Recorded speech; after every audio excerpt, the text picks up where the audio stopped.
Bonsoir. Alors, bonsoir à toutes les personnes qui assistent à cette séance publique du comité de démolition. Bonjour également ou bonsoir à ceux et celles qui nous réécoutent lors de la diffusion, car en effet, cette séance est publique et enregistrée. Donc, l'enregistrement de cette séance sera mis en ligne sur le site Internet de la Ville de Lévis. Mon nom est Serge Bonin, membre du Conseil de Ville de Lévis et président du comité de démolition. Je vous présente mes collègues qui m'accompagnent, qui sont membres du comité de démolition. Régent Lamontagne pour l'arrondissement de Chutes-de-la-Chaudière-Ouest, conseiller de Saint-Rédempteur. Bonsoir. Bonsoir. Michel Turner pour l'arrondissement Chutes-de-la-Chaudière-Est, conseiller de Bréquéville. Bonsoir. Nous sommes également accompagnés par David Gagné, qui agit à titre de secrétaire du comité. Bonsoir. En introduction, un immeuble est considéré comme patrimonial s'il a été construit avant 1946 et pour certains édifices institutionnels ou commerciaux, on parle de 1965. Il faut comprendre aussi que les bâtiments patrimoniaux n'ont pas tous la même valeur patrimoniale. Certains ont été modifiés au fil du temps alors qu'il n'y avait pas de réglementation et ont perdu de leur cachet. On a donc plusieurs choses à considérer et à mesurer dans nos décisions. Je vous lis quand même un court extrait de la direction de l'urbanisme qui oriente nos réflexions et que je souhaite garder au cœur de nos réflexions. Donc, à chaque fois qu'on va avoir un comité de démolition, on va essayer de se rapporter à cette phrase-là. La démolition ou le déplacement d'un immeuble est une mesure exceptionnelle, ultime et de dernier recours qui est encadrée par le règlement RV 2017-1656 sur la démolition d'immeubles. Ce soir, on se rencontre parce que le comité de démolition a été saisi d'une demande de démolition pour 2 immeubles situés au 258 à 262 et 264 à 270 de la rue Saint-Joseph. Le comité se réunit pour entendre l'ensemble des détails associés à cette demande et écouter les personnes qui désirent s'exprimer à ce sujet. Il ne s'agit donc pas d'un débat, mais bien d'une cueillette d'informations pour les élus qui sont ici et qui prendront une décision dans quelques jours au sujet de la présente demande. Mon rôle à moi, c'est de m'assurer que chacun ici présent en ligne avec nous puisse s'exprimer et étoffer son argumentaire. Pour le public, il faut noter qu'on a déjà reçu la documentation correspondante, tant des requérants que des opposants, ainsi que l'analyse des experts de la Ville pour aider notre réflexion. Alors, les membres du comité de démolition ont le mandat suivant: analyser les demandes qui sont déposées à la direction de l'urbanisme, accorder ou non l'autorisation de démolir un immeuble, énoncer des conditions quant à la démolition ou le projet de construction. Alors, je tiens à remercier les organismes ainsi que tous ceux qui ont pris le temps de s'exprimer dans le cadre de cette demande de démolition. J'invite évidemment mes collègues à prendre en note leurs questions. On pourra les poser à la fin de chaque section de présentation. Et je réitère que la présente séance consiste à entendre les personnes désirant s'exprimer au sujet de la demande de démolition. Les membres du comité prendront le temps nécessaire d'analyser toute l'information qui leur est présentée. La décision sera rendue plus tard. J'invite maintenant David, le secrétaire, à procéder à la lecture de l'ordre du jour, la présentation du dossier. David, à toi. Oui, merci, M. Bonin. Je vais partir la présentation. Alors, j'aimerais m'assurer que tout le monde... est-ce que vous voyez un écran ou 2 écrans? 2. 2 écrans. Alors, désolé, je vais juste quitter et recommencer. Je m'en excuse.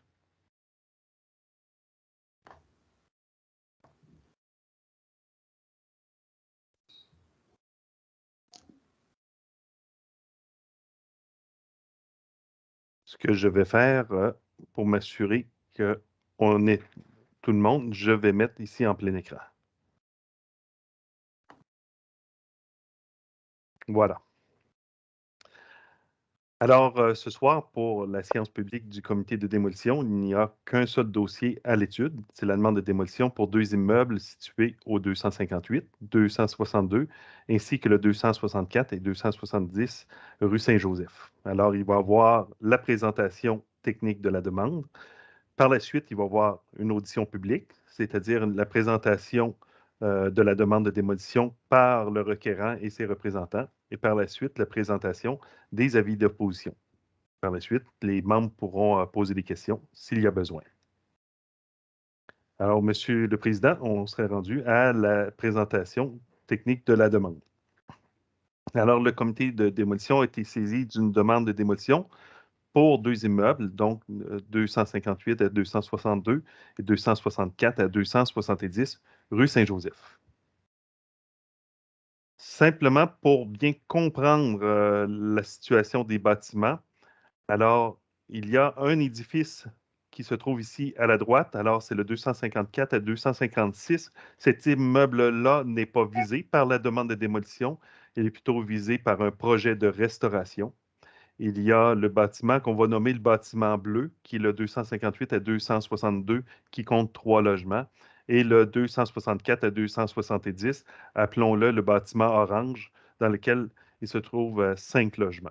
Alors, on a ici 2 immeubles et tout à l'heure, dans la présentation historique, je vais mentionner que cet édifice-là est composé lui-même de 2 bâtiments. Donc, on le voit ici dans la portion ancienne, donc une première portion et ainsi qu'une deuxième portion de 3 étages.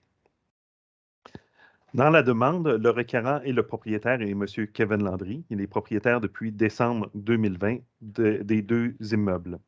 L'objet de la demande, c'est une demande de démolition de 2 immeubles multifamiliaux pour la construction d'un immeuble multifamilial de 20 logements, et ce, sur 2 lots, ainsi que la restauration du bâtiment existant aux 254 et 256.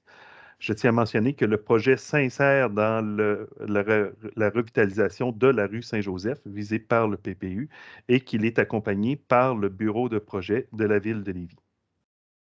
Dans les données techniques, les numéros de lot sont le 4 027 161 ainsi que le 3 019 774.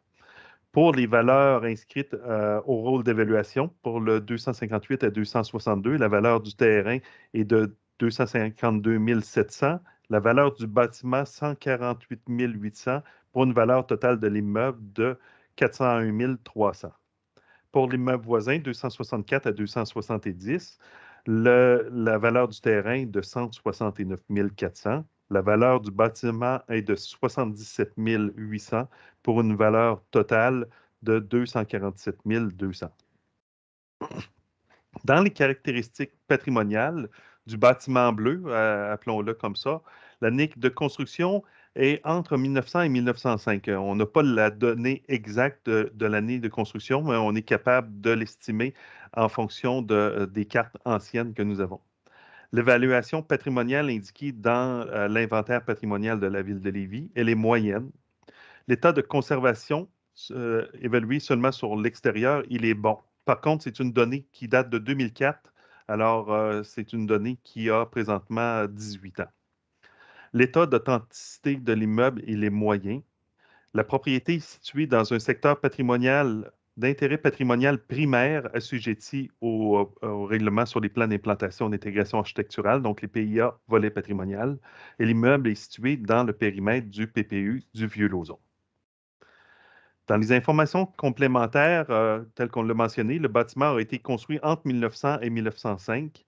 À l'origine, il s'agissait d'une résidence de 2 étages et demi et qu'un 3e étage a été ajouté entre 1909 et 1918. On le verra tout à l'heure avec les cartes d'assurance incendie. On est capable de voir l'évolution de ce bâtiment-là.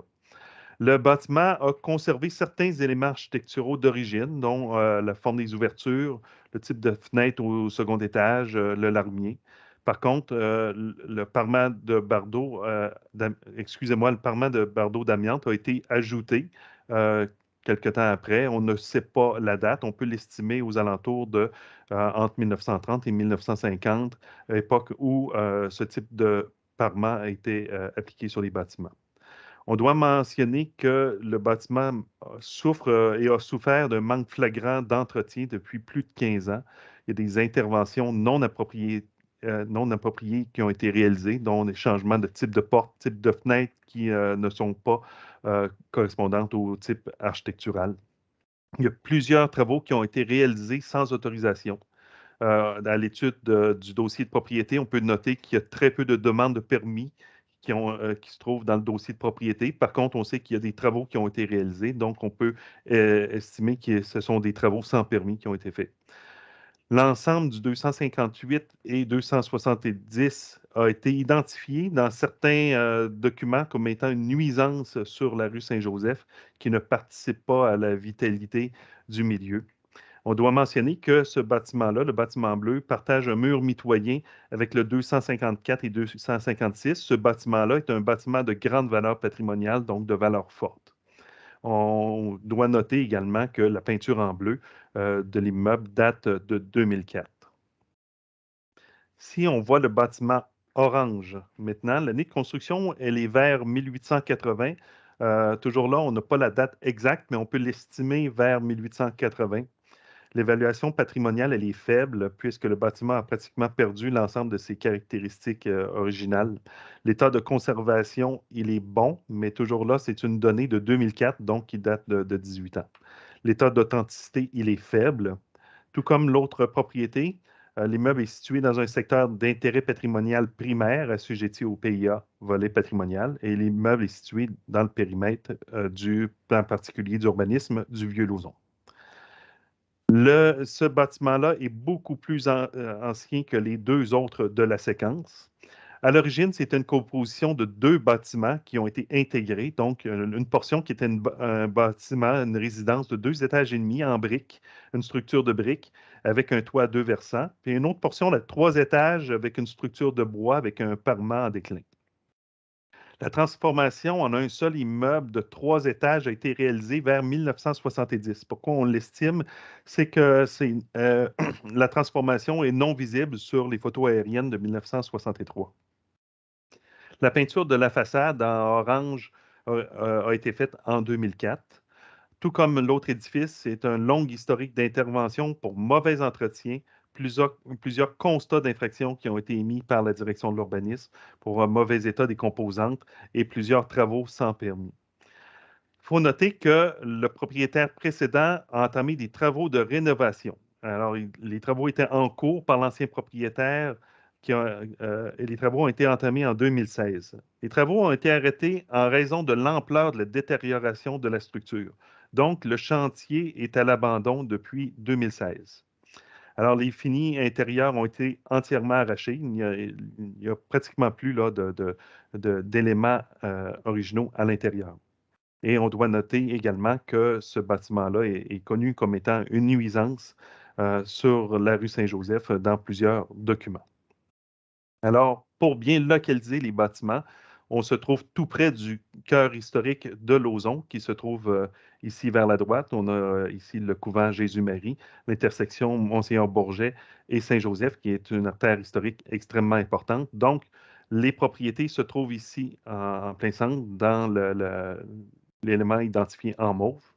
On voit ici avec une vue en plongée, avec le cœur historique de Lauzon. La documentation historique nous démontre que l'occupation du 270 ici, là, 264 à 270, elle est très ancienne, antérieure à 1883, puisqu'il s'agit ici du plan d'assurance incendie de 1883. On voit les bâtiments en rose qui indiquent une structure en briques, ainsi que les bâtiments en jaune qui sont des structures en bois avec un parement de déclin avec ici. En rose. Donc, on voit la composition originale, le 258 à 262 n'est pas encore construit et l'emplacement du 254, il y a un bâtiment d'un étage et demi qui se trouve à cet endroit en 1883.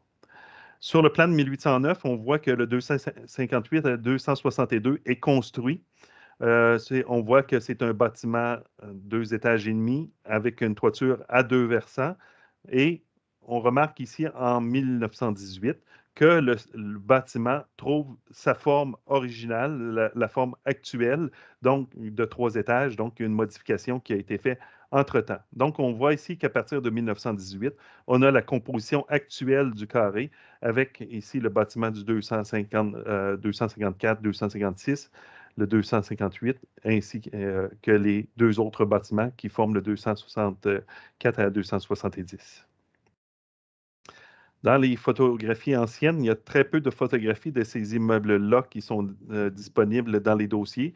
On remarque ici une photo du rôle d'évaluation de 1968 où le bâtiment du 264, on le voit, du 258 à 262 a conservé ses fenêtres originales, probablement ses portes d'origine. Donc, le bâtiment, jusqu'en 1968, a conservé ses qualités architecturales d'origine. Par contre, par la suite, les éléments ont été modifiés. On voit ici une photo de 1985 des deux bâtiments et on peut deviner avec la photo la structure de briques originale qui est toujours apparente. Alors, on le voit très bien ici. On voit que c'est un bâtiment de 2 étages et demi, probablement de gros gabarits à l'origine. On voit ici une photo du rôle d'évaluation de 2004 avec la couleur tout juste avant que les bâtiments changent de bleu à orange. On voit que les fenêtres ont été changées, les portes ont été changées, les ouvertures, donc des interventions qui n'ont pas été faites en respect avec les caractéristiques d'origine de ces bâtiments-là. Alors, on voit qu'il y a une altération de la valeur patrimoniale de ces immeubles. Alors, dans les photographies actuelles, on remarque que le petit balcon qui est ici en façade est condamné. On le voyait déjà en 2004, là, probablement que le balcon a été enlevé pour une question de sécurité. Alors, on voit les bâtiments dans leur forme actuelle. Donc, la façade, on voit le format du bâtiment original, le 2 étages et demi, ainsi que le 3 étages qui se trouve tout juste à côté. On voit que l'escalier qui monte jusqu'au 270 a été condamné parce qu'il n'était pas conforme et il n'était pas sécuritaire. Et je dois mentionner à tous que lors de la prise de photo, juste ici en arrière, bon, malheureusement, je dois mentionner une scène là, qui était un peu triste là, de squattage et plusieurs seringues là, qui étaient au sol. Donc, on voit que c'est un lieu qui est malheureusement fréquenté par une clientèle peut-être moins désirable dans le secteur.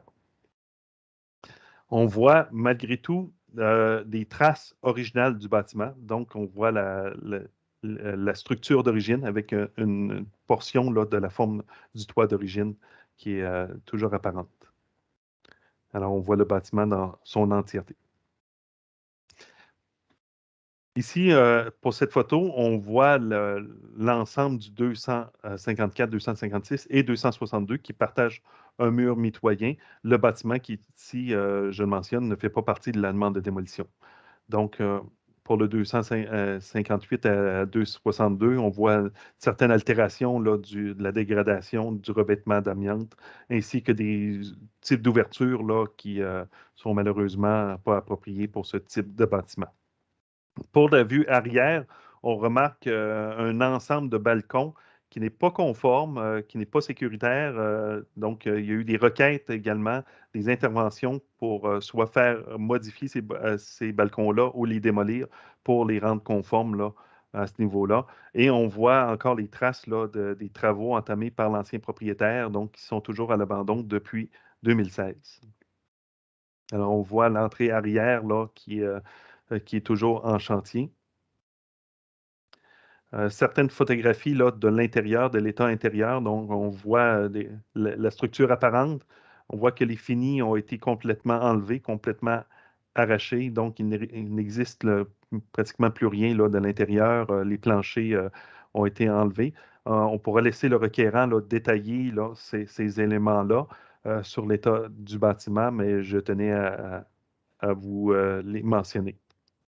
Alors, on voit même là, certaines portions où les ouvertures, les fenêtres n'ont pas été changées. Alors, ces ouvertures-là sont laissées à l'air libre encore actuellement.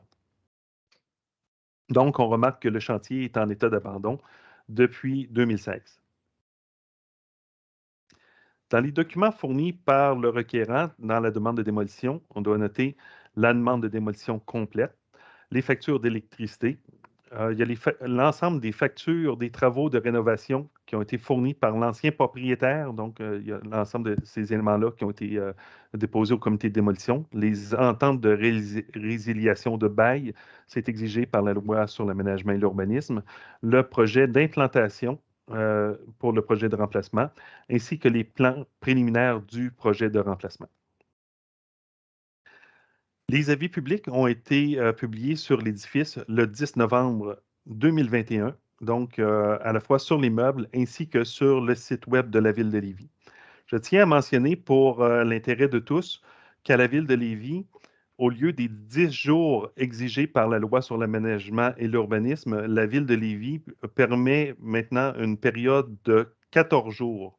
Alors, 2 semaines plutôt que 10 jours exigés par la loi. Pourquoi? Parce que présentement, en raison de l'impossibilité de tenir des séances publiques en personne, les consultations publiques sont remplacées par une consultation écrite. Donc, je tiens à mentionner que pour l'instant, c'est l'arrêté ministériel qui fait office de tenue de consultation normalement pour le comité de démolition. C'est la même chose pour l'ensemble des comités de la ville. Donc, les avis publics, les preuves d'affichage qui ont été affichées à la fois sur les 2 bâtiments de manière visible. Dans les suivis du dossier, aucune demande d'opposition écrite n'a été déposée dans les 15 jours suivant la publication de l'avis, mais il y a eu réception de 2 avis hors délai, l'un par le GIRAM, déposé le 30 novembre, et l'autre par la Fédération Histoire Québec, déposé le 20 décembre. Alors, dans les étapes qui ont été réalisées dans ce dossier, l'information a été transmise au ministère de la Culture, des Communications du Québec, conformément à la loi 69 adoptée le 1er avril 2021. Il y a eu l'affichage des avis publics de demande de démolition. Il y a eu la réception des avis aux locataires. Il y a également eu des rencontres de suivi avec le bureau de projet pour s'assurer que la démarche soit entièrement conforme. Et il y a eu une analyse réglementaire du projet préliminaire de construction sur le règlement sur le zonage et le lotissement, ainsi que le plan d'implantation d'intégration architecturale, volet patrimonial. Pourquoi il y a analyse réglementaire? On le mentionne à chaque fois, mais je préfère clarifier ce point-là. C'est que pour s'assurer de la recevabilité d'un projet de remplacement, celui-ci doit être conforme au niveau réglementaire. Donc, il faut que le projet soit conforme. Alors, c'est pourquoi il y a une pré-analyse pour être certain d'obtenir un projet de remplacement qui soit le plus conforme possible. Quelques mots pour le programme préliminaire de remplacement du sol dégagé, donc le projet de construction ou le projet de remplacement. C'est la construction d'un immeuble multifamilial de 20 logements sur 2 étages et 2 lots. Donc, il y a un projet de lotissement également. Le projet implique également la restauration et l'intégration du bâtiment du 254 à 256 dans le projet. Le projet présente une facture architecturale contemporaine. Le projet a fait l'objet d'un avis préliminaire favorable du Comité consultatif d'urbanisme en patrimoine lors de sa séance tenue le 14 décembre 2021. Je tiens à noter que c'est un projet qui nécessite une modification de zonage pour le nombre de logements dans le secteur. Donc, il va y avoir également un processus de changement de zonage pour ce projet-là. Donc, la présente demande de démolition s'insère dans toute une série d'étapes d'analyse réglementaire qui sont entamées pour ce projet. Donc, il y a d'autres démarches qui sont impliquées pour ce projet. Je tiens à rappeler que le projet s'insère dans le programme de rénovation de la rue Saint-Joseph qui a été lancé par le PPU du Vieux-Lauzon. Et puisque le projet implique plusieurs démarches, il est accompagné par le bureau de projet de la Ville de Lévis. Alors, quelques mots pour l'implantation du projet de remplacement. Alors, vous avez l'implantation actuelle et le projet de remplacement vient combler l'espace qui est bâti, qui est occupé par les bâtiments actuels. Donc, je n'irai pas plus loin pour cet élément-là. Je vais laisser la portion de présentation au requérant.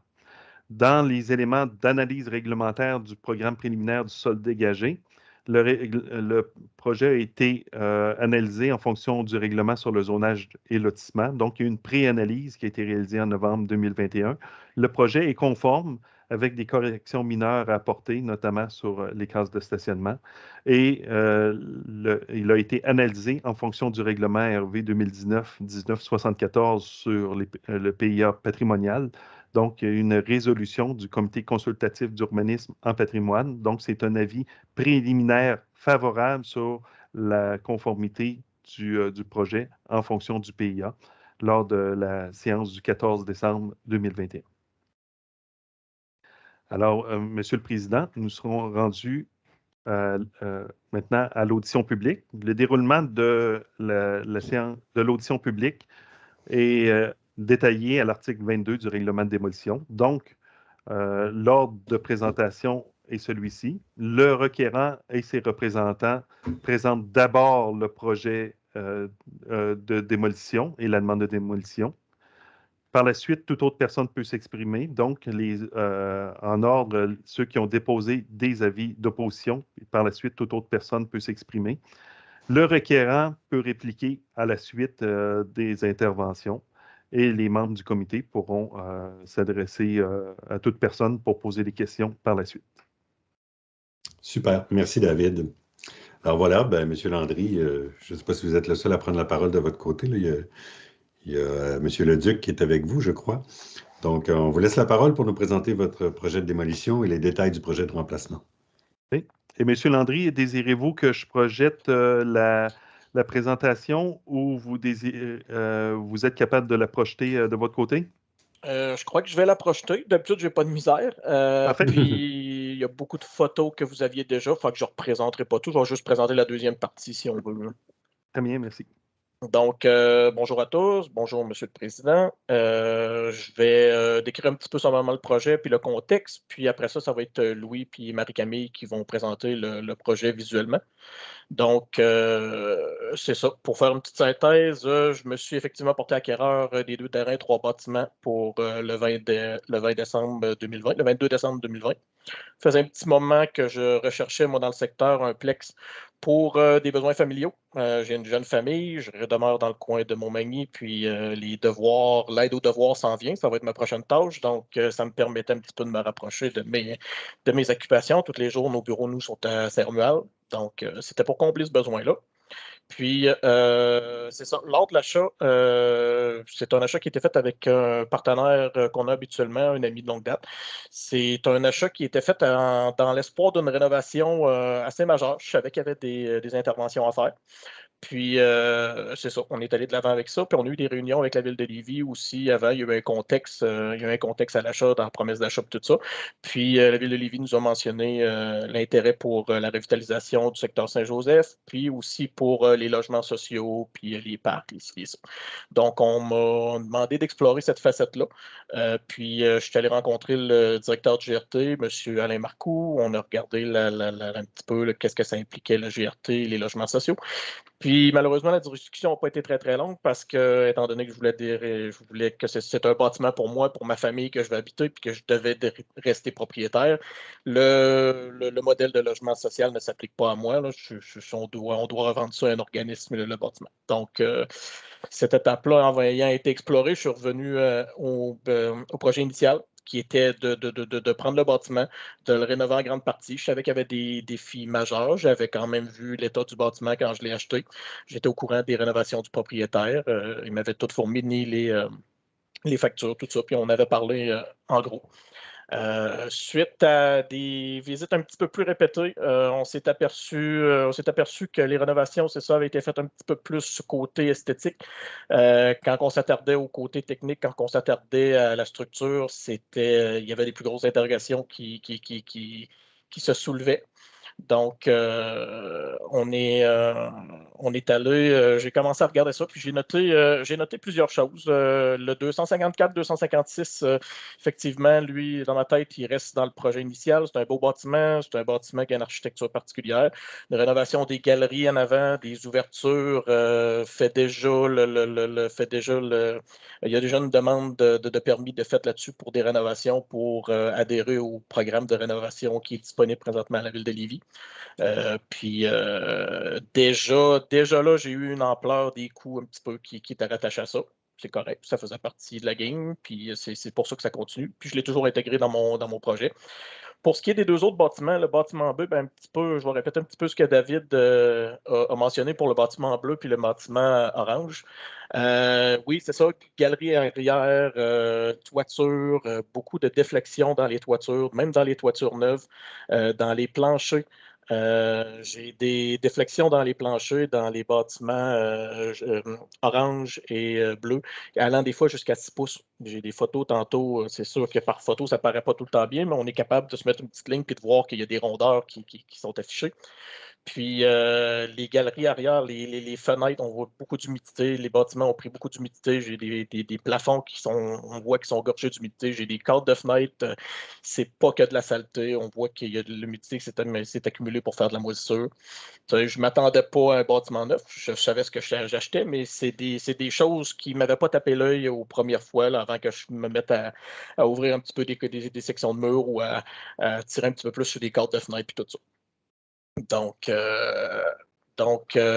un petit peu ça pour l'ensemble des bâtiments. Puis le bâtiment orange, comme vous l'avez vu sur les photos, il est quasiment déjà démoli. Je pensais être en mesure de reprendre ça puis de rénover ça. Puis un petit calcul rapide de loyer que j'aurais pu faire, de coûts, la rentabilité du projet, puis ça s'est arrêté assez vite. On n'est pas à Saint-Romuald à la tête des ponts. C'est du loyer abordable dans ce secteur-là. Donc, j'ai pas été très, très loin j'ai pas été plus loin que ce que je voyais devant mes yeux là, pour l'analyse de rénovation de ce côté-là.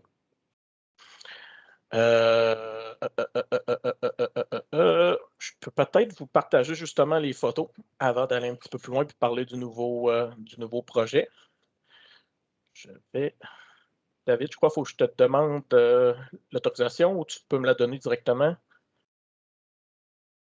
Pardon, il n'y a pas d'autorisation. Je pense que vous pouvez projeter directement. Tu me l'as déjà fait? Est-ce que si je tasse ça comme ça, est-ce que vous voyez mes photos? Non. Non, pas pour l'instant. Non. Ce que je vais faire, je vais le projeter, moi, de mon côté, et puis OK. vous pourrez me dire... Là, Ça commencerait à la page 15.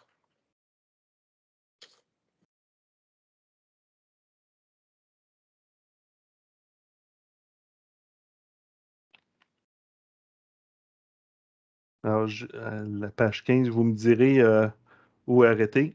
Oui, c'est un peu plein dans le milieu du document, il y a 30 pages. Parfait.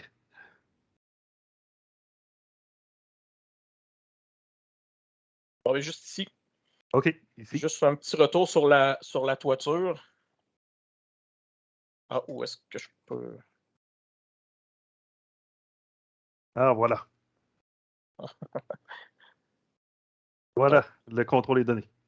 C'est moi qui ai le contrôle. Parfait, parfait. Donc...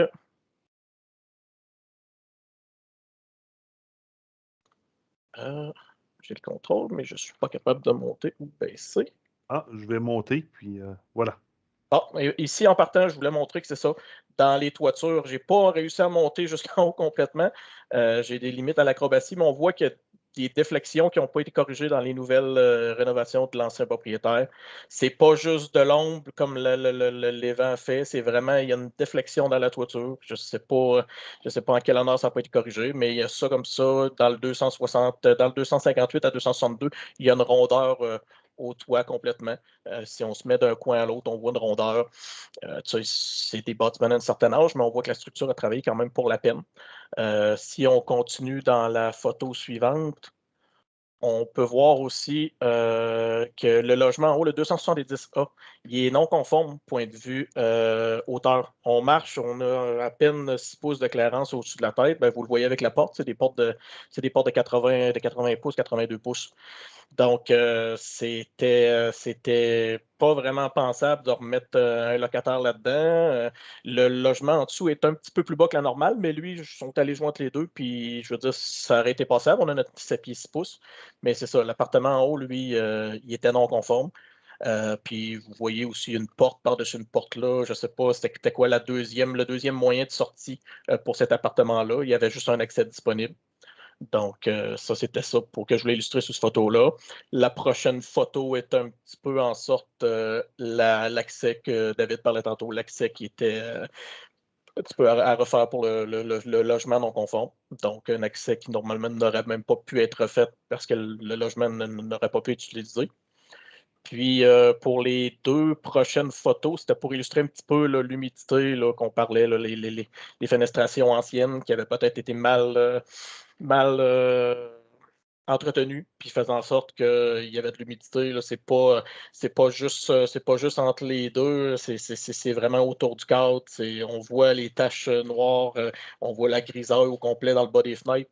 C'est sûr que c'était à remplacer comme je le prévois de le faire dans le 254-256. Puis par la suite aussi, la prochaine photo, ça illustre une photo, mais c'est pratiquement à grandeur de ces deux bâtiments-là, des fils apparents, avec des anciennes switches qui, mon Dieu Seigneur, ça ne doit même plus être légal. Moi, c'est sûr que c'est une des choses que j'aurais enlevé tout de suite en partant, étant électricien de formation. C'est pas pas très beau et pas très, il y a du fil en tissu. C'est même pas du fil en Lumex stressant, c'est du fil en tissu. Donc, ça, je trouvais ça quand même très peu sécuritaire. Puis, la photo suivante aussi, ça illustre un petit peu ça. C'est une laveuse sécheuse, c'est peut-être un petit peu moins pire. Prochaine photo, on peut voir des plafonds. C'est de la planchette qui a gonflé avec l'humidité, justement. Il y en a un petit peu partout. Il y en a des salles de bain. Ça, il y en a dans les salles de bain. Surtout, j'en ai dans la cuisine. J'en ai dans le logement que j'occupe dans le 254. J'en ai dans la cuisine. On voit que c'est peut-être avec l'âge. C'est peut-être pas juste associé à ces bâtiments-là, mais c'est avec l'âge aussi que ça l'a fait ça. Puis, si on continue avec les prochaines photos, ben, comme David mentionnait tantôt, les galeries arrière du 258, 262. Les galeries, les perrons, c'est très magané, c'est supporté un brin sur rien. Donc, c'est tout à refaire. La photo suivante, c'est un petit peu pour démontrer que malgré les rénovations dans des parties neuves, on voit que c'est de la laine, c'est des constructions récentes. Il a continué d'avoir des infiltrations. Quand je parlais tantôt que les rénovations ont été faites beaucoup sur l'apparence, l'esthétique, disons qu'il y a eu peut-être des petits points qui ont manqué le point de vue technique. Je ne veux pas juger des réparations d'un autre, mais fort de constater qu'il y a eu de l'infiltration. Puis les deux prochaines photos sont un petit peu la continuité du même local.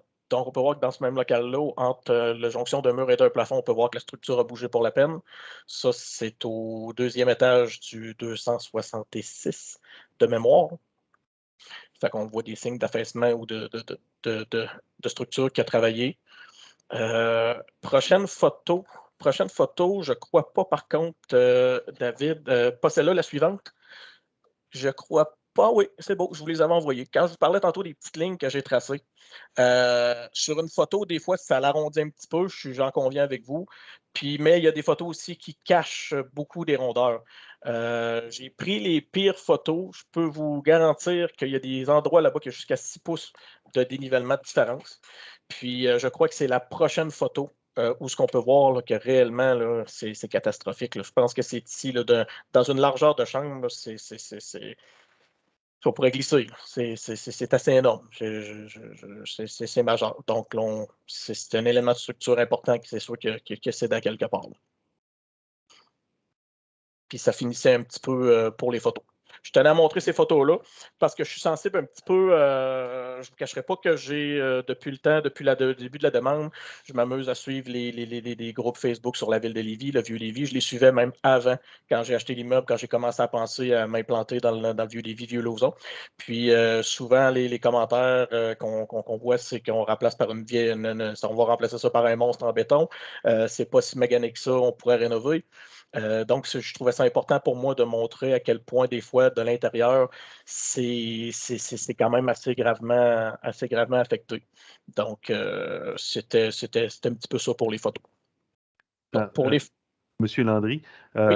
il y avait plusieurs photos là, en début de présentation. Je ne sais pas si vous désirez en glisser un mot. Non, c'est des photos que tu as beaucoup montrées, la partie qui était démolie. Puis, je jugeais que tu les avais montrées en partie, que ça reflétait ce que tu avais déjà montré. Je voulais juste pas faire de répétition. Très bien. Donc, pour les photos, c'est un petit peu ça. Je ne sais pas si avant que je me mette à décrire le projet, si vous avez des petites questions. Bon, en fait, on les prend en note, puis on va revenir à la fin s'il y en a. Donc, faites poursuivre avec la présentation du nouveau projet, oui. Donc, c'est ça, le projet de remplacement, consiste à remplacer les immeubles bleu orange puis intégrer le 254-256, un total de 20 logements sur 3 étages. Avec un stationnement à l'arrière, un accès entre les stationnements et à la rue qui serait facilité par le sentier qui est déjà existant, qui est déjà l'accès, si on veut, du côté 254-256. Puis, au toit, un toit terrasse avec la verdure, avec c'est pas encore illustré sur les plans. On cherche encore avec Louis puis avec Marie-Camille comment ça va terminer. Mais je veux mettre un petit concept de jardin urbain. Je trouve que ça fit un petit peu avec le secteur, puis je vais l'habiter, puis moi aussi, ça fit un petit peu avec mes besoins. On s'en cachera pas. Donc, c'est de quoi que je pensais aménager au toit.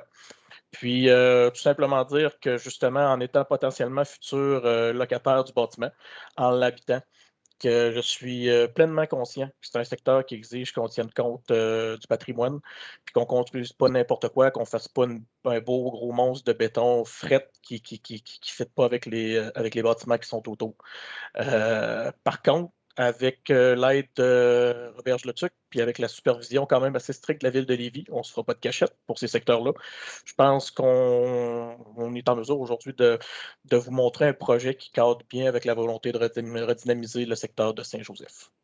Donc, pour cette partie-là visuelle, je vais laisser la parole à Louis et à Marie-Camille pour pouvoir vous montrer un petit peu le projet avec l'intégration au secteur en plus. Bon, merci, M. Landry. Je vais juste faire une introduction, puis je vais céder la parole à Marie-Camille qui va vous présenter le détail du projet. Juste pour vous rappeler que l'architecte Robert Leduc est présent dans le Vieux-Lévis depuis au moins 40 ans. On a travaillé sur plusieurs projets dans le Vieux-Lévis. On connaît le Vieux-Lévis, on connaît le contexte, on a plusieurs expériences. Le bureau a été sur la rue Saint-Louis, je dirais, une trentaine d'années, dans un magnifique édifice centenaire, plus que centenaire. Alors, le contexte est une chose qu'on connaît bien chez nous. On n'arrive pas avec une architecture très super contemporaine qui ne tient pas compte des milieux. Ça fait que c'était juste une petite mise au point de vue du bagage d'expérience de notre firme. Puis sur ça, je vais vous laisser la parole à Marie-Camille qui va vous présenter le magnifique projet qui s'en vient. Bon, alors, bonjour, je me présente Marie-Camille Richard. Moi, je suis architecte. Pardon, je suis architecte junior, je suis architecte Robert Leduc depuis 5 ans. C'est moi qui ai mené la conception du projet, sous la supervision de Louis, évidemment. Donc, je voulais vous remercier pour le temps de parole que vous nous accordez pour présenter le projet de remplacement. Donc, je vais tenter de partager mon écran. J'espère que ça va fonctionner. Vous me direz si que vous voyez la présentation. Oui, tout à fait. On peut la mettre à plein écran également. Oui, c'est ce que je vais faire. Oups. Désolée.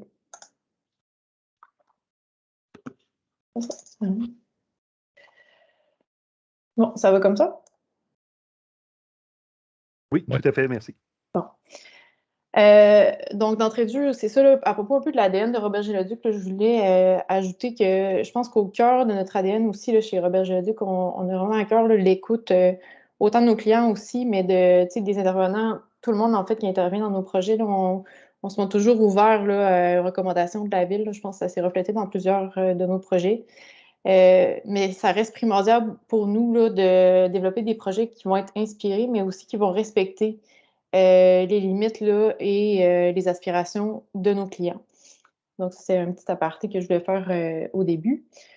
Donc, d'entrée de jeu, on voulait énoncer que la démarche qu'on vous présente aujourd'hui, certes, ce n'est pas une de conservation des édifices du 258 à 270 Saint-Joseph, mais néanmoins, l'intervention qu'on vous présente, et c'est très sincère de notre part, elle vise à ne pas dénaturer l'identité de cette portion de l'artère de Saint-Joseph. On souhaite que ce soit un projet contemporain qui puisse résonner avec le quartier dans lequel il s'implante. Puis pour arriver à compléter cette démarche-là, en fait, bon, c'est sûr, il y a l'observation des lieux qui est centrale. Puis à travers l'observation des lieux, ce qu'on a essayé de faire, c'est d'aller puiser notre inspiration dans les lieux. Le gabarit des ouvertures sur l'artère de Saint-Joseph, les relations de proximité des bâtiments. des fois aussi de recul d'alcôves qui viennent se créer là, dans des rez-de-chaussée plus commerciaux. La matérialité aussi, des matériaux plus nobles là, au rez-de-chaussée de maçonnerie. Des tonalités aussi de coloration. Peut-être pas la coloration bleu et orange, mais des tonalités qu'on est venu chercher qui étaient présentes sur le quartier.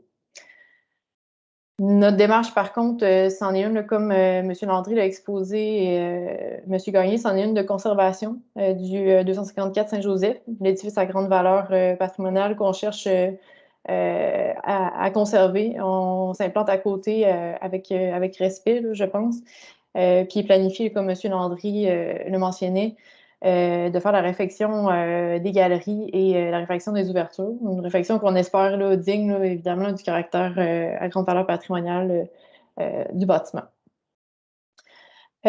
Donc, le projet que je vous présente, le voici. Comment je le caractériserais? D'abord, c'est par sa sobriété. Ce sont des lignes claires qu'on vous présente, des formes simples qui facilitent la lecture de l'ensemble.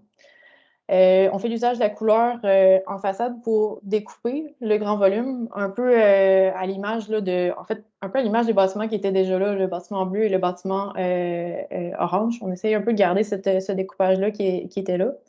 On poursuit des lignes fortes qui sont dans les bâtiments, dans le contexte. Un peu ce grand débord de toit qu'on retrouve au-dessus du rez-de-chaussée, qu'on voit là, dans les bâtiments à gauche et autant à droite, là. Donc, c'est ça.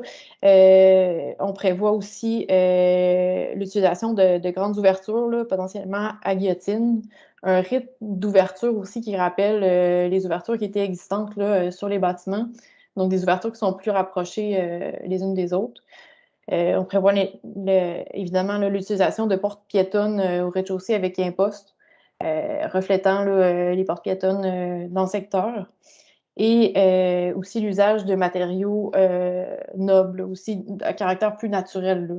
De la maçonnerie au rez-de-chaussée, maçonnerie qu'on va essayer d'aller chercher des tonalités là, du 254 Saint-Joseph là, dans le type de matériaux qui va être utilisé. Puis pour les étages, c'est vraiment des revêtements en bois qui sont envisagés, autant pour la coloration qui est brune, puis autant pour la coloration qui est grise, c'est des revêtements de bois naturels. Donc, je pense que devant ça, pour nous, là, l'approbation préliminaire favorable qu'on a reçue du CCUP le 14 décembre dernier par rapport à cette proposition-là, pour nous, je pense que c'est un témoignage que la démarche qu'on a entamée, elle est bien, en fait, elle est pas erronée, elle est bien centrée. Donc, on reste quand même conscient, par contre, avec ce projet-là, de la clientèle type, là, comme que M. Landry l'exposé, c'est vraiment central là, dans le projet. On est conscient du manque de logements abordables à Lévis, aussi de l'indice de défavorisation là, dans le secteur qui demeure encore aujourd'hui. C'est pourquoi le projet, comme M. Landry le dit, vise vraiment à offrir des unités locatives, non pas, c'est pas des formules condo qu'on va retrouver là. M. Landry a déjà fait des démarches, là, comme il l'a mentionné, avec le GRT Lévis au début du projet. Donc, c'est clair que ce positionnement-là, au niveau de la clientèle, pour nous, quand on reçoit ça d'un client, ça limite directement l'investissement qui peut être fait dans le projet. Donc, c'est sûr que cet état de fait-là, pour nous, dès le départ, ça limitait directement la faisabilité d'un projet de préservation des édifices existants. Je pense que M. Landry a bien fait la démonstration là, du gouffre financier que ça pouvait représenter. Au niveau des plans de développement, à votre gauche, là, vous avez le plan du rez-de-chaussée. On sait qu'on travaille avec un terrain qui est très incliné, une pente naturelle là, de Saint-Joseph vers l'arrière qui est assez importante. Donc, au rez-de-chaussée, 4 unités avec des portes piétonnes qui donnent directement sur Saint-Joseph. Le deuxième étage, c'est là qu'on va trouver l'entrée commune pour l'édifice qui va se trouver à l'arrière, avec le stationnement aussi à l'arrière, qui majoritairement là, ne sera pas visible de Saint-Joseph, justement à cause de cette inclinaison-là qui est importante. L'accès véhiculaire va se faire par la rue Marsan, qui est juste un petit peu plus loin là, sur le quadrilatère, rue Marsan qui est existante. Ça, c'est pour le plan du 3e étage. Et comme M. Landry le mentionnait, au dernier niveau, ce qui est prévu, en fait, c'est d'aller revégétaliser là, ce site-là. Donc, possiblement, là, par une plus grande surface de végétation à l'arrière, d'aller chercher des aires vertes qui sont importantes. Là. La forme exactement, comment ça va se développer, ça reste à confirmer dans les détails. Mais c'est vraiment une volonté qui a été exprimée par M. Landry dès le début du projet, d'avoir des espaces communs sur le toit puis d'avoir des espaces verts aussi. Donc, je pense que ça va être un caractère important du projet là, si éventuellement il se réalise. Donc, voilà. Pour une petite dernière photo, on a fait un exercice un peu d'intégration du projet dans le contexte existant pour vous donner une idée. Puis je terminerai en disant que chez Architecte Robert-Leduc, en fait, je pense qu'on pense définitivement qu'une architecture contemporaine peut s'insérer dans un contexte patrimonial avec agilité. Puis, tu sais, en réalité, je pense en fait la démonstration aujourd'hui. Fait que ça fait un petit peu le tour de ma présentation. Je vous remercie beaucoup pour votre temps. Je ne sais pas si Louis, tu voulais apporter d'autres points. C'est correct.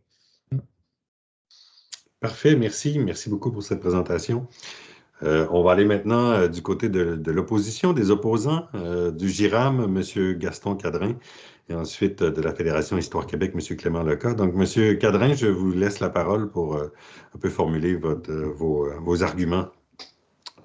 Donc, simplement, allumez le micro, s'il vous plaît, qu'on puisse vous entendre. Ça va, là? Oui, absolument. Bonsoir à tous. Monsieur le Président, merci d'animer avec M. Gagné cette séance. Donc, tout d'abord, on s'est opposé parce qu'on a affaire à un milieu très sensible. On est à quelques centaines de mètres du cœur institutionnel de Lauson, de l'église, du presbytère, du couvent, etc. Donc, on ne peut pas arriver avec n'importe quoi dans ce secteur-là. Aussi, ce qu'on veut démolir, ça représente une façade sur la rue Saint-Joseph. Même si on dit, on présente ça assez bien, on dit on restaure un bâtiment, puis on en démolit 2 autres ou 3 autres, parce que dans le fond, c'est 3 bâtiments qu'on a en façade qui représentent quelque chose comme 135 pieds de façade sur la rue Saint-Joseph. C'est pas vrai avec ce que j'ai vu, là, ce que je viens de voir, qu'il y a une intégration au milieu sensible dont je viens de vous parler. C'est un milieu ultra sensible. D'ailleurs, le GIRAM, personnellement, j'ai monté un dossier de 35 pages pour faire reconnaître le Vieux-Lévis comme arrondissement historique ainsi que le Vieux-Lauson en 2005. Malheureusement, on attend qu'un politicien reprenne le dossier en main parce que M. Laulier, lorsqu'il était député, il était d'accord, mais là, on n'entend plus parler. On aimerait ça que ça revienne, ce dossier-là, parce que ça éviterait peut-être des erreurs qu'on est en train de faire. Et on peut en voir plusieurs sur la rue Saint-Joseph, ce qui était fait. Lorsqu'on démolit une bâtisse, on fait quelque chose qui ne s'intègre pas du tout au bâtiment avoisinant. On a quelqu'un juste en face de ce bâtiment-là qui vient de refaire sa toiture en tôle à la canadienne ou à la québécoise, une belle mansarde de 1880, qui est juste en face de ça. Donc, est où la sensibilité avec les plans qu'on vient de voir? Moi, j'en vois pas, en tout cas. J'en vois pas, d'autant plus qu'on voit des belles portes patio dans ce plan-là. Oui, du moderne contemporain qui s'intègre, oui. Ça s'intègre sur l'étage. Sur les nombres d'étages, oui, on voit qu'il y a une certaine intégration. Mais par contre, on a d'autres exemples dans la rue Saint-Joseph qu'on a fait ce genre de bâtiment-là. Et à mon avis, ça ne s'intègre pas. Et surtout qu'on est on est à peu près à 500 pieds de l'église du cœur institutionnel de Lauson. Donc, il faut y aller avec des gants blancs. Et je ne comprends pas que ce projet-là, au moment qu'on se parle, il est déjà approuvé par le comité consultatif de patrimoine de Lévis, qui, je pense, c'est les mêmes personnes qui siègent sur le comité de démolition et sur le comité consultatif du patrimoine. À moins que je me trompe, il y a peut-être une personne de plus, un conseiller de plus ou une conseillère de plus. Donc, il y a quelque chose qui ne va pas, là. On est devant le comité de démolition, mais c'est comme si la décision était prise par les mêmes personnes qui sont les conseillers qui sont là ce soir ou en majorité, à moins que je me trompe. Vous me corrigerez si je me trompe. Donc, Et quand on dit que le bureau de projet a approuvé ça, on sait que c'est l'équipe de M. Meurant, c'est du développement économique, et la sensibilité au niveau du patrimoine, elle doit être un peu en bas de zéro dans ce secteur-là, dans ce bureau-là. Je ne leur fais pas du tout confiance pour approuver Monsieur des Cadrin, projets. je tiens à vous interrompre immédiatement. Le bureau de projet relève de la direction de l'urbanisme et du bureau de projet. Donc, M. Meurant n'a pas de lien avec le bureau de projet. Le bureau de projet, ce n'est pas économique, ça? C'est Non, pas le développement ça relève économique? de la direction de l'urbanisme et du bureau de projet pour OK, s'assurer bon. de la conformité réglementaire des projets qui sont soumis à la Ville de Lévis. Merci de l'information. Alors, je continue. Monsieur Landry a décrit son bâtiment vraiment comme minable. Je me demande pourquoi il l'a acheté. Parce que je pense qu'il n'y a pas la personnalité, sans faire des procès d'intention, mais je pense qu'il serait mieux d'investir ailleurs que dans un vieux quartier. Parce que de la façon que décrit, moi, je n'ai restauré des maisons patrimoniales, c'est sûr qu'il peut y avoir des murs, puis il peut y avoir quelques planchers qui ne sont pas au niveau. Ça se répare, ça se corrige. Par contre, ce qu'il nous a montré, quand, par exemple, il y a une hauteur de 84 pouces pour le dernier logement qui a été construit de façon illégale, la rallonge en arrière. Donc, on pourrait très bien démolir cette partie-là qui a été rénovée sans permis et qui n'est pas conforme au niveau de la hauteur, qui est trop basse ou quoi que ce soit. Donc, si on refaisait les bâtiments tels qu'ils étaient, on n'aurait pas cette description qui nous dit qu'il n'y a rien à faire avec ça. S'il n'y a rien à faire, si ce n'est pas conforme, on peut le démolir et leur faire une toiture qui était comme c'était peut-être il y a quelques années. Aussi, quand M. Landry a acheté les bâtiments en décembre 2020, on voit qu'il les a achetés non pas pour les rénover, mais il les a achetés pour les démolir. La preuve en est que, en regardant au registre foncier, par exemple, au niveau de la valeur des terrains au niveau municipal, au niveau de l'évaluation municipale, c'est 422 000 l'ensemble des 2 terrains ou des 3 bâtiments concernés par la demande de démolition. Et il a payé, la valeur des bâtiments, c'est 225 000 pour ce qu'on veut démolir. Donc, ça fait quelque chose comme 650 000. Il a payé 600 000. Il a payé 600 000 au moment qu'il y avait des logements vacants. Et normalement, c'est marqué dans l'acte de vente que ces logements-là rapportaient 3 706 $ par mois. Je ne sais pas c'est qui a éclairé les locataires, là. Je ne sais pas. C'est au moment de la signature du contrat, les locataires semblaient partis. Là, vous avez parlé d'avis aux locataires. Je ne sais pas trop s'il y a un déphasage au niveau chronologique, mais c'est quand même marqué dans l'acte d'achat que les logements étaient vacants. Est-ce que c'est tous les logements ou c'est seulement qu'une partie des bâtiments? Ça, c'est à vous autres de faire la recherche concernant cet aspect-là. Et au total, donc, ça veut dire que ça représentait à peu près 45 000 $ de revenus au moment de l'achat s'il y avait eu des logements. S'il y en a, je ne sais pas s'il est allé ou pas. Mais en principe, c'était marqué vacant, mais est-ce que vous vérifierez si c'était tous les logements qui étaient vacants? C'est pour ça que quelqu'un qui paye 600 000, là, hein, entre nous autres, là, moi, je ne suis pas un homme d'affaires, je ne fais pas d'immobilier, mais je m'y connais quand même un peu en économie et en finance. Quelqu'un qui paye 600 000, il n'y a pas de logement. Qu'est-ce que vous pensez que son intention, c'est à quoi? C'est démolir. Quand M. Landry dit qu'il veut faire un logement pour lui, est-ce que c'est nécessaire pour déménager sa petite famille d'avoir un 20 logements? Hein? Il me semble que ça ne marche pas, ça non plus. 20 logements pour s'en venir dans le Vieux-Lauson.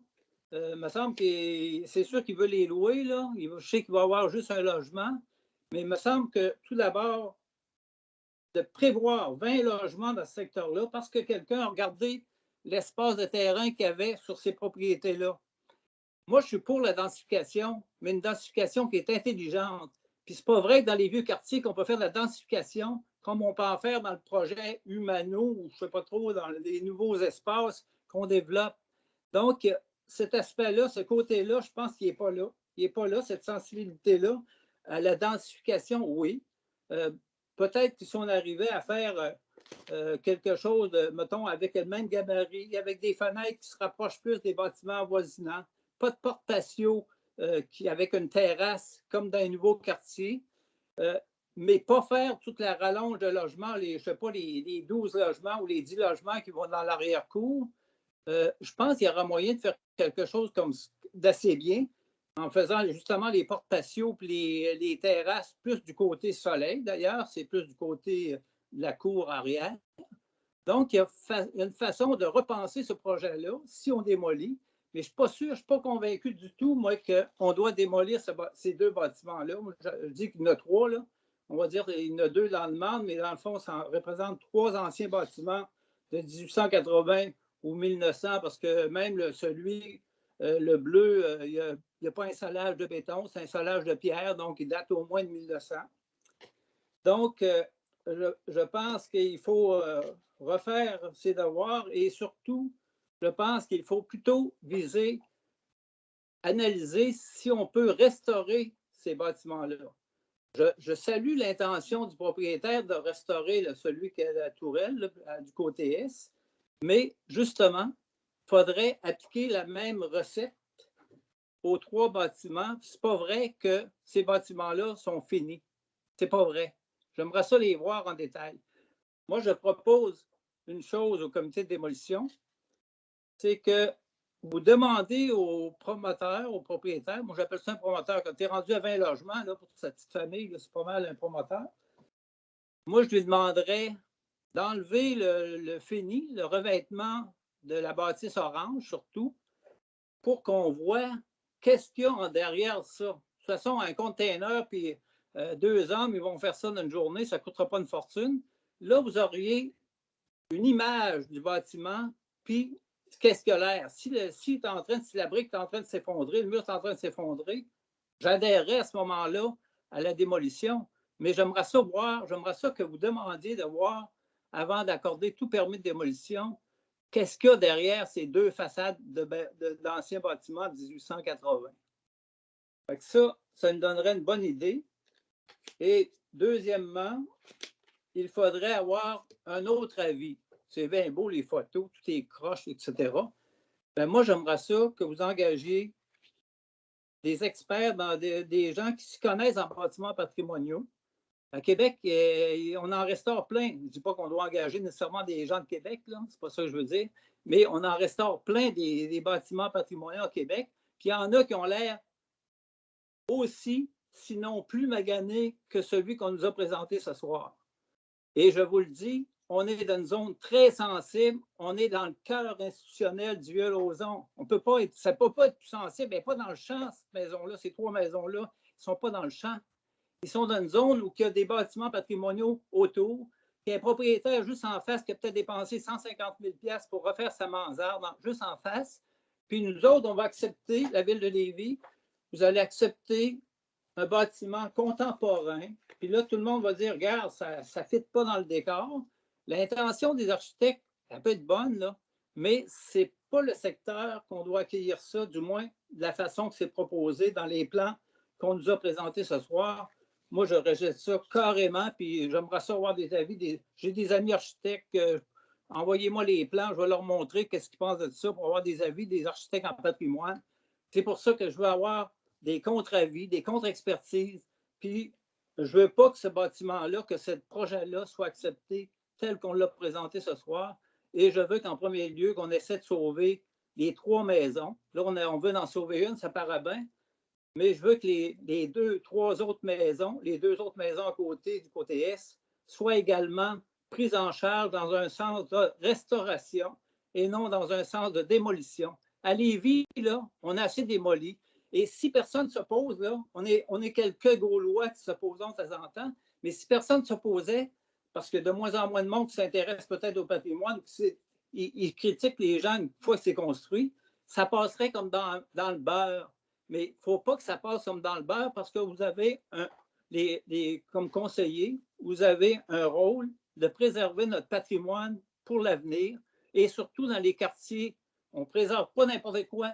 Si c'était une maison comme ça qui était dans le champ, je ne me serais pas opposé. Mais là, elle est dans un milieu ultra sensible et c'est pour ça que je vous demande de rejeter cette demande-là. Merci. Merci. Merci, M. Cadrin. Bon, juste une petite précision, le CCUP n'autorise pas ou ne fait pas d'avis sur la démolition ou non. Là. Le CCUP regarde le projet, propose des améliorations, et il y en a d'ailleurs, puis qui vont être proposées, mais ce n'est pas à eux de trancher comme tel. Mais pour la suite, merci de ce témoignage. Monsieur Loca, est-ce que vous êtes là? Est-ce que vous êtes avec nous? Je suis là. Oui. Donc, ce serait votre prise de parole.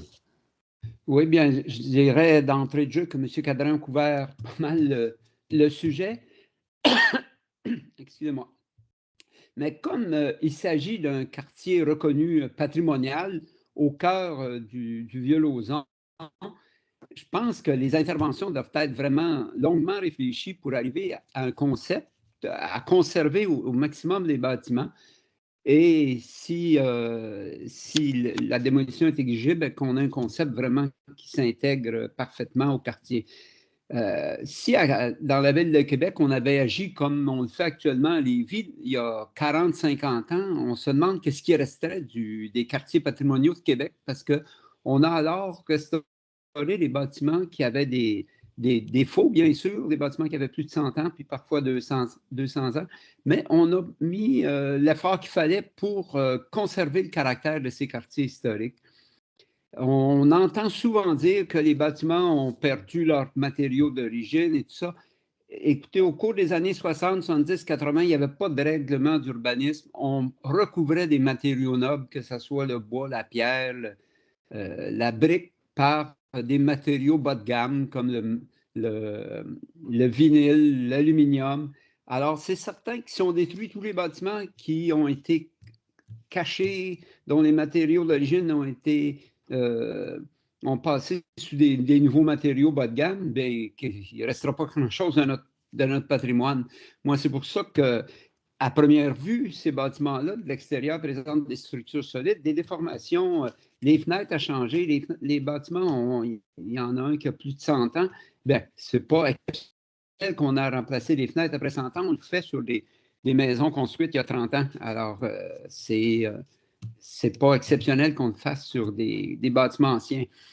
Puis, alors, c'est ce contexte-là, moi, que je pense qu'il faut réfléchir. Si on veut garder le caractère d'un centre-ville aussi important que celui du Vieux-Lauson, ben, je pense que ça prendrait au minimum une inspection par un architecte spécialisé en bâti ancien qui est capable de bien lire les structures, les analyser, puis si la personne en question déclare que le bâtiment était récupérable, bien, on aura un avis de personnes spécialisées.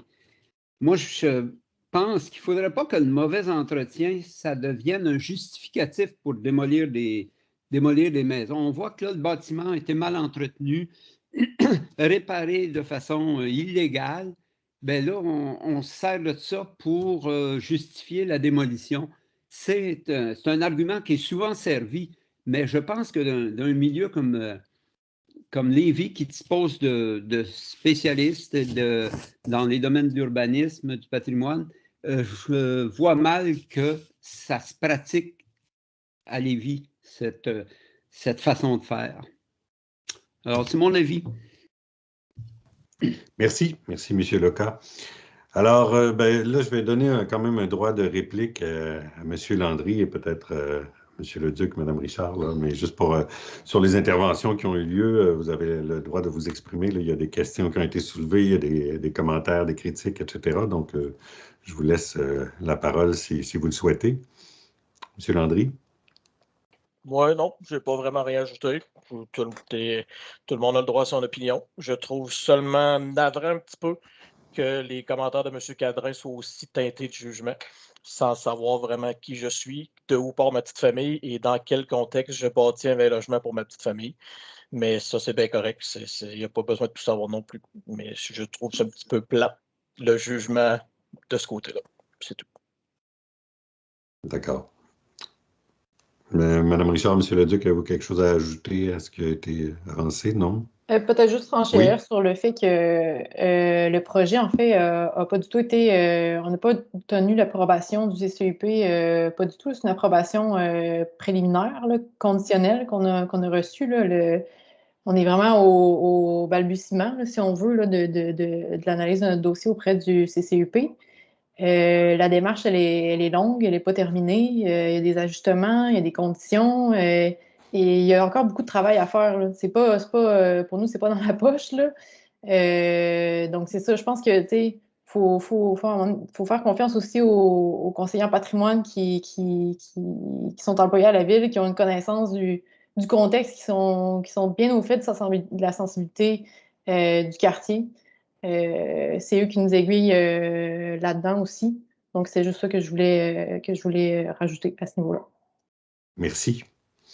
Je me tourne vers mes collègues. M. Lamontagne, M. Turner, est-ce que vous avez des questions? Est-ce que ça vous semble complet? Oui, les gens, il faudrait allumer le micro. Après 2 ans, on n'est pas habitué. Non. C'est juste pour les commentaires de Mme Richard qui vient de faire. Le CCUP n'a pas approuvé le projet. Le CCUP a donné un avis préliminaire, mais il y a encore, comme Mme Richard dit, il y a encore beaucoup de travail. Même au préliminaire, le comité du CCUP a déjà fait des choses qui devraient être corrigées sur ce projet-là. Et puis quand on verra, si on le voit plus loin, il va y avoir encore d'autres choses à corriger. M. Cadrez, c'est vrai, avait amené des arguments. Exemple, porte patio, ça ne fait pas beaucoup patrimonial. C'est des choses que le comité va regarder. Le projet qu'on a vu ce soir, dans son gabarit, ça sera, si c'est accepté, ça sera probablement dans ce gabarit-là, mais ça ne veut pas dire que ça va être cette image-là, la finition. Je pense qu'on est tous conscients qu'on est dans un milieu important et puis la carte n'est pas blanche. Merci. Merci. M. Bonnin, étant donné que je suis le président du CCUP, du Comité consultatif en patrimoine, que c'est nouveau, ça fait juste quelques années que le comité est invité à regarder les projets de remplacement pour soutenir l'analyse du comité de démolition. Et le CCUP n'est pas formé seulement des élus qui sont au comité de démolition. Là. Il y a aussi des citoyens qui siègent sur ce comité-là. Et je pense qu'on regarde ça d'un œil pour être capable d'alimenter le comité de démolition. Donc, les projets sont présentés comme Mme Richard l'a mentionné, comme mes collègues l'ont mentionné, sont présentés en avis préliminaire seulement. Donc, nous, ce qu'on fait, c'est qu'on regarde l'ensemble du projet, puis on donne les commentaires pour que ce soit analysé au comité de démolition, mais en avis préliminaire. Puis le projet, lorsque ça sera rendu à la demande de permis, va repasser à nouveau au CCUP. Alors là, pour l'instant, c'était juste un avis préliminaire, puis nous, on a émis des commentaires. Monsieur le Président, oui. Pour le bénéfice de tous, je tiens à apporter juste des petites précisions là, pour s'assurer que tout le monde comprenne. Effectivement, comme M. Lamontagne, M. Turner ont mentionné, il y a des avis qui sont demandés. Pourquoi? Parce que la loi sur l'aménagement et l'urbanisme, à l'article 148.0.4, exige que le programme préliminaire de réutilisation du sol dégagé doit être approuvé. Donc, et pour approuver le programme préliminaire, il faut qu'il soit conforme aux règlements municipaux en vigueur. Donc, pour s'assurer de la recevabilité des projets, il y a des avis préliminaires qui sont demandés à différents comités pour s'assurer de la recevabilité. Alors, ce sont toujours des projets qui sont préliminaires, ce ne sont pas des projets finaux, ce sont des projets qui sont en élaboration. Donc, pour s'assurer de la recevabilité de ces projets-là, c'est pourquoi il y a des avis qui sont demandés à différents comités.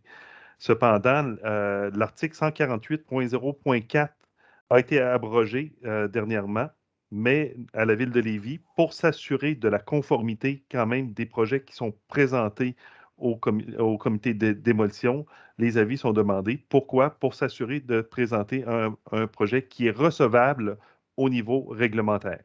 Donc, c'est uniquement pour vérifier la recevabilité et la conformité au niveau des règlements. Alors, ça demeure toujours des projets préliminaires, donc ce ne sont pas des permis de construction, mais bien c'est une demande de démolition et avec la présentation d'un projet préliminaire. Alors voilà, c'était la nuance que je désirais apporter. Merci. Merci, David. Moi, j'aurais quand même 2 ou 3 petites questions pour le requérant. En fait, avoir l'état des photos, les courbures dans le toit, dans le plancher et tout ça, lors de l'achat, vous n'avez jamais douté du fait que vous pourriez être capable de le rénover?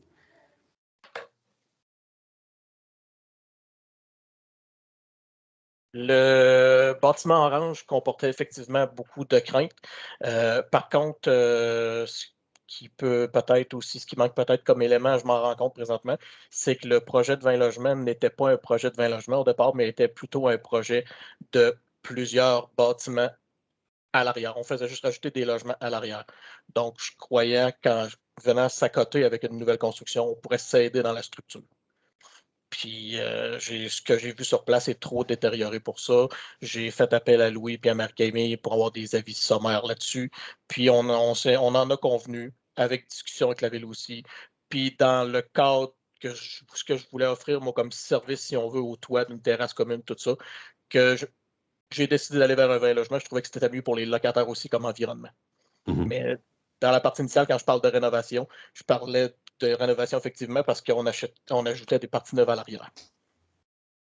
Et quand on parle du 3e étage puis qu'on dit la grandeur n'est pas adéquate, ça, vous l'aviez quand même visité avant de l'acheter, là. Vous saviez que c'était pas confortable et qu'on se cognait la tête, là. Oui, non, ça, il Oui. n'y a pas de problème. Mais tu sais, entre le constater puis d'aller voir réellement quand on est rendu là, il y a une différence aussi. Quand on achète avec des délais aussi. On n'est pas tout le temps le même acheteur. J'étais pas tout seul d'acheteur là-dessus. J'avais un compétiteur notoire. Puis c'est tout ça aussi qui vient en ligne de compte, là. Et là, je comprends que... Puis excusez pour ajouter un petit point aussi, pour le fait d'avoir acheté à 600 000 quand ça valait 650 000, il y a une loi du marché aussi. Ce bâtiment-là faisait de plus de 2 ans qu'il était à vendre, si ce n'est pas plus. Donc, je ne crois pas que ce bâtiment-là est intéressant pour personne. Moi, personnellement, il pouvait m'intéresser pour l'emplacement. Parce que ma petite famille va au CPE en haut à Lauson, à côté de l'école. Puis on veut inscrire nos enfants au PAS sur l'école Saint-Joseph qui est à côté. D'ailleurs, son inscription est complétée. Donc, quand je parle de contexte et de jugement, c'en est une petite partie. Là, je comprends que dans l'analyse, c'est un peu votre vécu à force d'ouvrir les murs puis de voir l'état, par exemple, de l'humidité. Je suis entrepreneur électricien puis entrepreneur général. OK. Donc, je suis pas un spécialisé en structure. Par contre, je trouve qu'un affaissement de 6 pouces dans un plancher sur 20 pieds, ça démontre déjà une bonne partie. Puis est-ce que vous avez pensé à faire venir un expert juste pour vérifier qu'il n'y avait pas moyen de redresser ça, là? C'est un peu ça la question, là. On y a pensé un certain moment, puis les choses ont fait qui se sont enchaînées, puis j'ai tourné vers ce projet-là plus tôt, tout simplement. OK. Parfait. J'ai une question, si toutefois on accordait la démolition puis qu'on gardait un projet semblable ou peut-être avec modification de remplacement, qu'est-ce que vous comptez faire pour mettre en valeur davantage le bâtiment qui est conservé parce que c'est lui qui me semble le plus riche au niveau visuel. Là, en ce moment, le bâtiment qui est proposé est très près de la rue. Puis quand je regarde ça, je trouve que l'autre perd un peu de sa façade puis perd de son lustre, alors que c'est lui qu'on veut mettre en valeur. Donc, ce serait quoi un peu la stratégie pour essayer de mettre en valeur ce qui reste? Lui, présentement, la demande. Tu peux y aller aussi, Marie-Camille. OK. Je sentais, je ne sais pas, là, je ne vais pas m'immiscer, là, Kevin. Vas-y, puis je compléterai. OK. C'est ça, la position, en fait, l'alignement avec la rue est arrivé rapidement au début du projet. Là, ça reflétait l'alignement des bâtiments existants, en fait, qu'on démolissait. Ça reflétait aussi l'alignement des autres bâtiments sur Saint-Joseph. En réalité, 254, quand on regarde la rue au complet, c'est lui qui est une anomalie, en fait, d'être aussi reculé. Donc, la position était de s'avancer sur Saint-Joseph. Par contre, on est bien conscient que la transition, elle doit vraiment être travaillée. En fait, là, ce qu'on fait, la jonction, là, en fait, entre le 254 et notre bâtiment existant, c'est une des conditions, là, des recommandations du CCEP de retravailler la jonction l'alléger, de ne pas être aussi, peut-être pas aussi près, peut-être pas aussi avancé, proche là, du 254. Donc, c'est ça. Cette correction-là, elle mijote. Là. Je peux pas répondre avec une réponse claire, là, comment on peut arriver à faire une meilleure transition avec le 254. Mais c'est quelque chose on en est bien conscient là, qui devrait être adressé là, si jamais le projet peut se poursuivre. Parfait. M. Landry, est-ce que vous vouliez ajouter en quelque chose? complément, Oui. ce que je peux dire, c'est que les demandes présentement qui sont en cours à la Ville pour le projet, les subventions de rénovation du secteur Saint-Joseph, c'est de toutes les galeries, toutes les ouvertures, les changer, conserver la couleur, à moins qu'on nous demanderait de peut-être le valider avec un potentiel nouveau projet. Mais sinon, ça reste tel quel, les mêmes dimensions. Pour les matériaux, on essaie de rester sur ce qu'on va remplacer ce qui était de bois par probablement du PVC, ou si on nous demande en bois, c'est des détails comme ça que je n'ai pas encore à la Ville. Présentement, j'ai fait une soumission selon des matériaux qui ne sont pas les standards, qui sont un petit peu plus élevés que le standard, en étant conscient du milieu, mais on n'est pas rendu encore là dans le processus. Je n'ai même pas fait faire de plan officiel encore par Marie-Camille puis par Louis Leduc. Mais c'est de garder l'aspect, puis de rajouter une galerie aussi. Je rajoute une galerie au troisième, puis je rajoute une petite partie de toit, puis je fais une porte. Je répète aussi ce qui est en dessous. Là. OK. J'ai une petite question, peut-être peut-être quiz, M. Cadrin, mais M. Loca, si vous aviez, disons, 2 ou 3 recommandations très courtes à faire pour dire que l'aspect visuel de la rue, de ce secteur de rue n'est pas endommagé à vos yeux si jamais on doit remplacer le bâtiment, quelles seraient ces recommandations? Oui. Ben, tout d'abord, je pense qu'il faut y aller avec un peu moins de logements, si jamais il faut démolir. Je pense que 20 logements, c'est déjà beaucoup trop, même s'il y a du terrain. Je pense que je pense pas que ça soit, en tout cas, c'est intégré. C'est plus difficile d'arriver avec une structure, même si on en fait une partie en arrière, d'intégrer un 20 logements que d'intégrer un 10 logements, comme il y a à peu près 8 logements actuellement. Quant à l'avancée sur la rue, je pense que c'est correct au niveau de Mme Richard qu'elle dit. La plupart des bâtiments sont collés sur la rue. Quand on se promène dans, je sais pas, la rue Petit-Champlain, ils sont collés sur la rue. Sur la Saint-Joseph, la majorité des bâtiments sont collés sur la rue. Alors, c'est sûr que là, il faut qu'il y ait une transition. Il peut y avoir une transition entre le bâtiment qu'on restaure puis le bâtiment qu'on pourrait reconstruire si c'est le cas à ce moment-là. Mais ce qui est très important, c'est sur les matériaux. Déjà, quand M. Landry dit qu'il va mettre du vinyle au bâtiment qu'on veut restaurer, là, déjà, les oreilles m'ont bourdonné un petit peu. Je ne sais pas quel genre de vinyle maintenant qu'on fait. Là. Puis aussi, ce qui est très important quand on restaure les bâtiments, c'est de garder les moulures, les encadrements, les chambranles autour des fenêtres. Le plus souvent, quand les gens qui rénovent des bâtiments qui n'ont pas, en tout cas, qui n'ont pas assez d'encadrement, justement, c'est qu'on fait disparaître tous les éléments de décoration des fenêtres, des portes, puis on applique des matériaux, comment que ce sera des matériaux qui sont en bois. Si on ne garde pas la mouluration du tour des fenêtres, on regarde des bâtiments traditionnels bien conservés, c'est ces éléments-là qui accrochent l'œil. Mais à partir du moment qu'on les fait disparaître, bien, les bâtiments deviennent banals. Et c'est justement, nous autres, notre opposition, c'est qu'on ne veut pas que ce secteur-là, qui est névralgique, qui est à proximité vraiment d'un ensemble qui a une grande valeur, qui est le Vieux-Lauzon et surtout le cœur institutionnel, qu'on banalise par un bâtiment qui ressemble à d'autres, qui est contemporain, mais qui ressemble à ce qu'on peut construire un peu n'importe où. C'est pour ça que, idéalement, la meilleure des choses, quand on dit que des fenêtres à 6 carreaux, ils se feintent, écoutez, ça fait peut-être 2 ans que le bâtiment n'est pas habité. Il a pris des photos, je ne sais pas quand, le monsieur, mais il manque peut-être d'isolation, ces bâtiments-là, etc. Puis des fenêtres anciennes, il y en a qui calfeutrent et qui réussissent à les sauver, mais ça se refait des fenêtres en bois anciennes. Il y a encore des gens qui en fabriquent, alors, etc. Puis ils vont être plus étanches, ils vont être à double vitre souvent, puis peut-être même beaucoup plus énergétiques, en tout cas que les fenêtres qu'on avait aujourd'hui. Mais ce qui compte dans ce quartier-là, c'est de garder au moins l'apparence extérieure. On n'ira pas voir en dedans si on a mis du gyproc, mais au moins à l'extérieur, gardons l'enveloppe, ça, ce qui est très important. Merci. Monsieur Loca, avez-vous quelque chose à ajouter? Bien, je dirais que la façade, le nouveau bâtiment pour s'intégrer, évidemment, on ne parle pas d'imitation, là. On est dans du bâtiment neuf, on ne fait pas d'imitation stricte, mais il faudrait que la façade s'articule vraiment de façon très étudiée pour s'intégrer dans le quartier. C'est ça qui est. Si on est obligé d'aller à la démolition, je pense que c'est ça qui est important. C'est vraiment que la façade s'articule avec le caractère du milieu, qui ne fasse pas choc. Je pense que dans un milieu patrimonial, quand on intègre des nouveaux bâtiments, vouloir faire un clash, vouloir faire un choc, c'est pas la meilleure idée. Je ne dis pas que ce bâtiment-là fait ça. Là.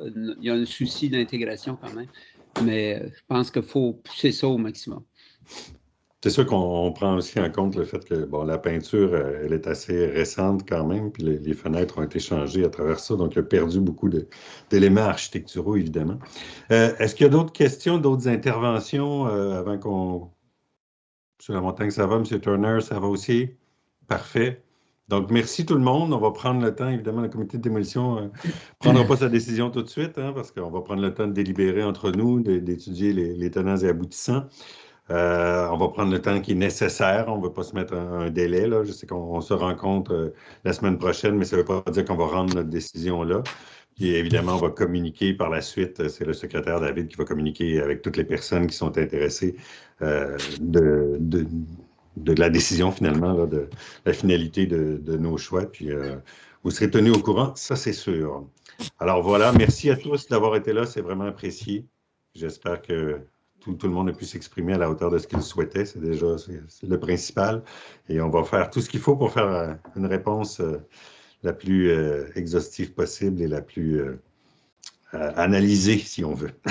Voilà. La plus pertinente. Merci. Oui, voilà. Merci beaucoup. Merci, bonsoir. Merci, au revoir.